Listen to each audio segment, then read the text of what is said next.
So what is God's grace? A lot of people have different misconceptions about the grace of God. People think when the grace of God comes upon the believer, he needs not to do anything again. Whereas we saw a different perspective to this exegesis, or a different perspective to this concept of grace. Grace is God's divine ability, God's unmerited favor over a life. Now, when grace comes upon a believer, it is not an automatic ticket to become grace. It doesn't mean because it is an unmerited favor, you have not any reason to do anything. Like, you just have not to do anything. That's not grace. And that is what I see many young people believe. They believe once you have grace, you should do nothing. Just stay and expect God's favor to visit you. A lot of people have been falling into different hands and into destiny errors because they have this kind of grace. Now, what is grace? Grace is divine enablement. It is unmerited favor from God. What does it do? It acts upon your weaknesses.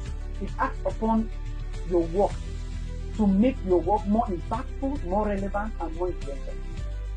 Look at the book of 1 Corinthians chapter 15 from verse 10. The Bible says, Paul was speaking. Paul said, "For it is by the grace of God that I do this thing, that I am what I am.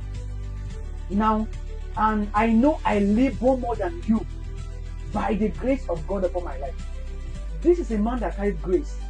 This is a man that is believed to have enjoyed the grace of God.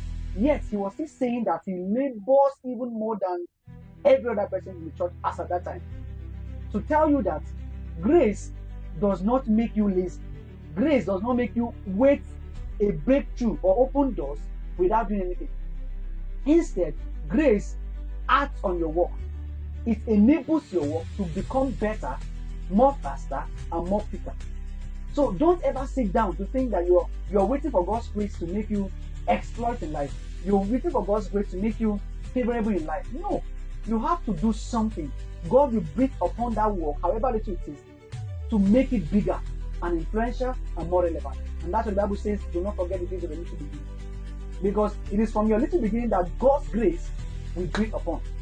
So, in trying to encourage you, in trying to make you see a bigger reality and a better perspective to God's grace, so that you begin to walk from henceforth with that gift that God has given into your life, whatever God has put into your hands, you have the reason and you have all the amount of strength you need to function and enjoy God's grace in that thing you're doing. Step out to work, move out to do something, try something in your life, use that gift, utilize that your gift that God has given to your hands, and do something meaningful as you expect God's grace to breathe upon you. Because when God's trying to do nothing, there is nothing you can bless. And that's why when God was speaking to Moses, he said, use your staff. Because it is from the staff of Moses that God was going to perform that miracle. But there will be no miracle, there will be no snake swallowing the snake of Pharaoh if there is no staff from the hand of Moses. And that is grace. A bigger depiction of what grace is.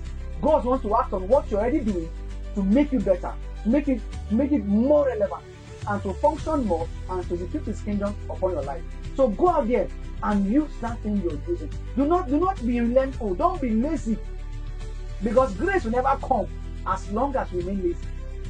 God's grace does not breathe on a vacuum. He breathes on what is already occupied. He breathes on what is already working, what you are engaged in. And that's what God will use to make you up. And that's why Bishop Oyedepo said, he said, when preparedness meets opportunity, success is sure. I leave you with this word, and I believe that God will change your perspective. God will change you. God will transform you with this message and make you better and bigger. See you next time.